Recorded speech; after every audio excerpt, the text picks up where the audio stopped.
بسم اللہ الرحمن الرحیم۔ سوال یہ ہے کہ بعض لوگ نبی کریم صلی اللہ علیہ وسلم پر ایمان اور آپ کی محبت و اطاعت کے وسیلے کے درمیان اور آپ کی ذات اور جاہ و مرتبہ کے وسیلے کے درمیان کوئی فرق نہیں کرتے، جبکہ بعض لوگ آپ کی زندگی میں آپ کی دعا کا وسیلہ لینے کے درمیان اور آپ کی وفات کے بعد آپ سے دعا طلب کرنے کے درمیان خلط ملط کر دیتے ہیں، جس کے نتیجے میں مشروع وسیلہ اور ممنوع وسیلے کے درمیان تمیز مشکل ہو جاتی ہے۔ کیا اس سلسلے میں کوئی تفصیل ہے جس سے یہ اشکال دور ہو جائے اور ان باطل پرستوں کی تردید ہو جائے جو اس قسم کے مسائل مسلمانوں میں الجھائے رکھتے ہیں؟ اس کا جواب شیخ بن باز رحمہ اللہ نے یہ دیا ہے: یہ سچ ہے کہ بہت سے لوگ جہالت اور حق بات کی رہنمائی کرنے والوں کی قلت کے سبب مشروع وسیلہ یعنی جائز وسیلہ اور ممنوع وسیلے کے درمیان فرق نہیں کر پاتے، حالانکہ دونوں کے درمیان بہت بڑا فرق ہے۔ جائز وسیلہ وہ ہے جس کے ساتھ اللہ نے رسولوں کو بھی بھیجا ہے، آسمان سے کتابیں اتاری اور جس کے لیے جن اور انسان کو پیدا کیا، اور وہ ہے کہ اللہ کی عبادت کرنا، اس سے اور اس کے رسول صلی اللہ علیہ وسلم سے نیز تمام رسولوں اور مومنوں سے محبت کرنا، اللہ اور اللہ کے رسول پر ایمان اور ان تمام باتوں پر ایمان لانا جن کی اللہ اور اس کے رسول نے خبر دی ہے، مثلا مرنے کے بعد دوبارہ زندہ ہونا، جنت و جہنم، اور وہ تمام باتیں جن کی اللہ اور اس کے رسول نے خبر دی ہیں۔ یہ سب جنت میں داخل ہونے کے اور جہنم سے نجات پانے اور دنیا اور آخرت کی تمام سعادت سے ہمکنار ہونے کے لیے جائز وسیلے ہیں، جائز مشروع وسیلے ہیں۔ مشروع وسیلے کی صورتوں میں سے یہ بھی ہے کہ اللہ اور اس کے اسماء و صفات، اس کی محبت اور اس پر ایمان اور اپنے ان نیک اعمال کے وسیلے سے دعا مانگی جائے جو اللہ رب العالمین سے قرآن کریم میں ثابت ہے، جنہیں اللہ تعالیٰ نے اپنے بندوں کے لیے مشروع قرار دیا ہے، اور انہیں اپنی رضا اور خوشنودی، جنت کے حصول، نیز مشکلات سے نجات اور دنیا اور آخرت میں تمام امور کی آسانی کا وسیلہ قرار دیا، جیسا کہ اللہ تعالیٰ کا ارشاد ہے: وَمَن يَتَّقِ اللَّهَ يَجْعَل لَّهُ مَخْرَجًا وَيَرْزُقْهُ مِنْ حَيْثُ لَا يَحْتَسِبُ، اور جو کوئی اللہ سے ڈرے گا اللہ تعالیٰ اس کے لیے ہر آفت میں ایک راستہ نکال دے گا اور اس کو وہاں سے روزی دے گا جہاں سے اس کو گمان بھی نہ ہوگا۔ اور اس طرح کی آیتیں بہت ساری ہیں۔ ایک اور جگہ اللہ نے فرمایا: یا ایھا الذین آمنوا ان تتقوا اللہ یجعل لکم فرقانا ویکفر عنکم سیئاتکم، سورہ انفال آیت نمبر 29۔ مومنو، اگر تم اللہ سے ڈرتے رہو گے تو اللہ تمہارے لیے چھٹکارے کی صورت نکال دے گا اور تمہارے گناہوں پر تم سے بوجھ ہلکا کر دے گا اور تم کو بخشش فرما دے گا۔ اس مفہوم کی اور بھی بہت ساری آیتیں قرآن مجید کے اندر موجود ہیں۔ جائز وسیلے کی ایک صورت یہ بھی ہے کہ نبی کریم صلی اللہ علیہ وسلم کی محبت، آپ پر ایمان اور آپ کی شریعت کی اتباع، آپ کی سنتوں کی اتباع کے وسیلے سے اللہ سے دعا مانگی جائے، کیونکہ یہ سب عظیم ترین نیک اعمال اور قربت الہی کے بہترین وسائل میں سے ہیں۔ رہا رسول اللہ صلی اللہ علیہ وسلم کے جاہ و مرتبے سے یا آپ کی ذات سے یا آپ کے حق سے یا دیگر انبیاء اور صالحین کے جاہ و مرتبے سے یا ان کی ذات سے یا ان کے حق کے وسیلے سے لینا، ان کے حق کا وسیلہ لینا، تو یہ سب بدعت ہیں۔ شریعت میں ان کی کوئی اصل نہیں ہے، بلکہ یہ شرک کے اسباب اور وسائل میں سے ہیں، کیونکہ صحابہ کرام رضوان اللہ علیہم اجمعین نے ایسا نہیں کیا، نبی کی زندگی میں نہ نبی کے بعد میں، جبکہ وہ نبی کریم صلی اللہ علیہ وسلم سے اور آپ کے حق سے سب سے زیادہ واقف تھے۔ اگر اس میں کوئی بھلائی ہوتی تو انہوں نے ہم سے پہلے اسے کیا ہوتا۔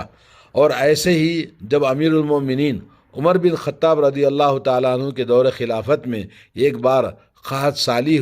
ہوئی تو لوگوں نے نبی کریم صلی اللہ علیہ وسلم کی قبر کے پاس جا کر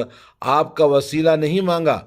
اور نہ ہی آپ کی قبر کے پاس دعا کی، بلکہ حضرت عمر رضی اللہ تعالیٰ عنہ نے آپ کے چچا حضرت عباس ابن عبد المطلب رضی اللہ تعالیٰ عنہ کی دعا کے وسیلے سے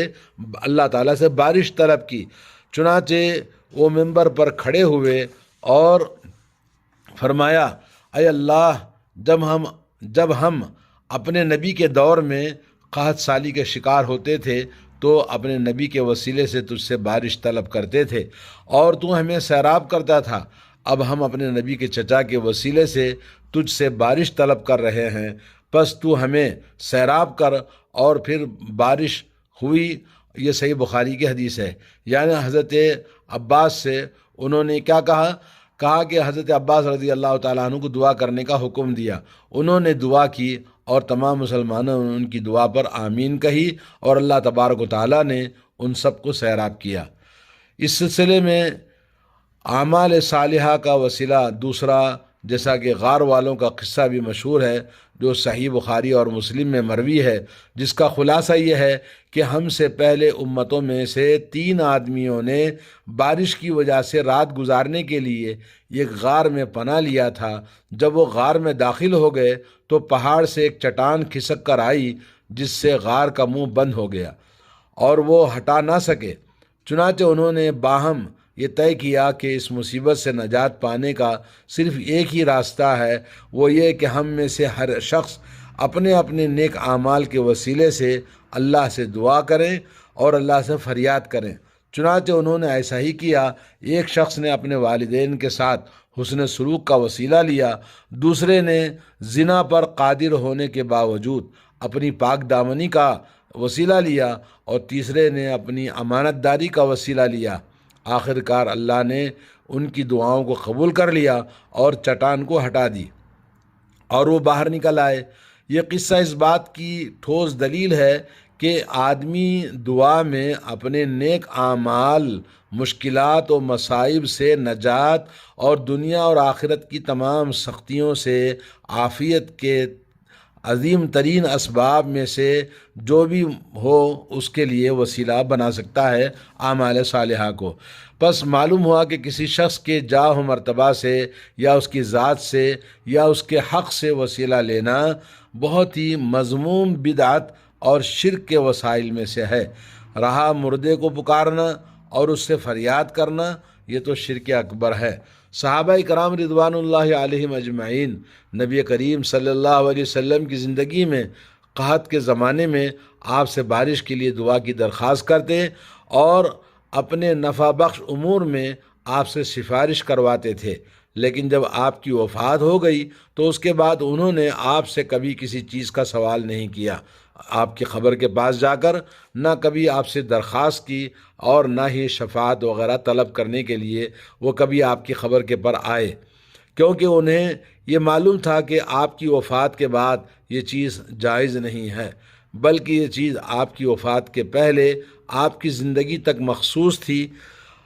اب اس کے بعد قیامت کے دن ہی آپ سے شفاعت طلب کی جائے گی، جیسا کہ صحیحین میں بخاری مسلم میں ثابت ہے۔ قیامت کے دن جب تمام مومن آدم اور نوح، ابراہیم، موسیٰ اور عیسیٰ علیہم السلام کے پاس جائیں گے تاکہ یہ ان کے لیے سفارش کریں، اللہ ان کا حساب و کتاب شروع کر دے اور وہ جنت میں داخل ہو جائیں، تو ان میں سے ہر شخص نفسی نفسی کہہ کر معذرت کر دے گا اور اللہم سلم سلم کہے گا اور دوسرے کے پاس بھیج دے گا۔ اور جب آخر میں یہ لوگ عیسیٰ علیہ السلام کے پاس پہنچیں گے تو وہ معذرت کرتے ہوئے ہمارے نبی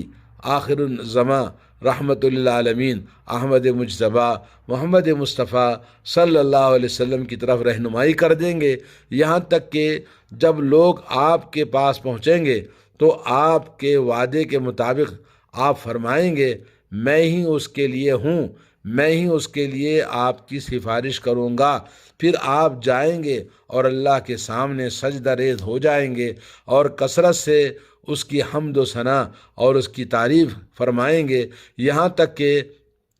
آپ سے کہا جائے گا، اے نبی صلی اللہ علیہ وسلم محمد، سر اٹھاؤ اور کہو بات سنی جائے گی، مانگو دیا جائے گا اور سفارش کرو آپ کی سفارش قبول کی جائے گی۔ یہی حدیث شفاعت کی ہے اور یہی وہ مقام محمود ہے جس کا ذکر اللہ نے ذیل کی آیت میں فرمایا ہے، عسیٰ ان یبعثک ربک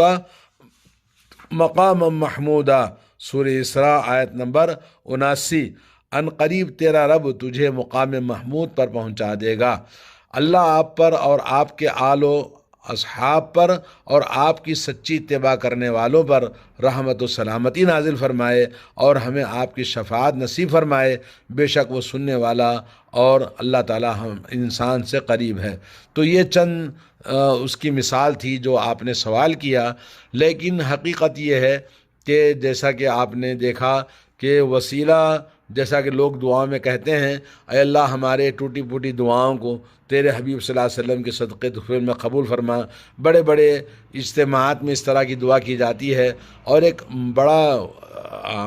ایموشنل انداز میں دعا کی جاتی ہے، لیکن یہ بدعت ہے اور بہت ہی بدترین بدعت ہے، جس کا ثبوت اللہ کے نبی صلی اللہ علیہ وسلم سے ثابت نہیں ہے، صحابہ کرام سے ثابت نہیں ہے۔ تو یہ ایسی دعا نہیں کرنی چاہیے۔ باقی جو چیزیں ہمیں کرنے کی اجازت ہے، قرآن میں اللہ رب العالمین نے فرمایا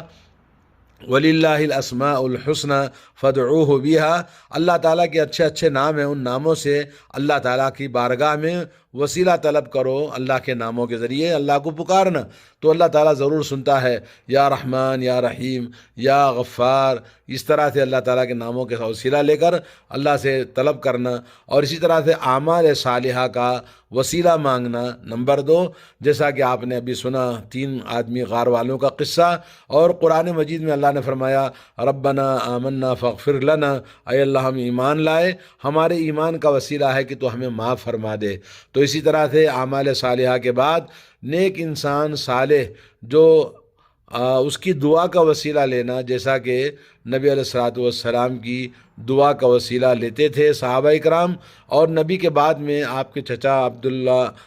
عباس ابن عبد المطلب کا وسیلہ لے کر اللہ سے دعا مانگی، اور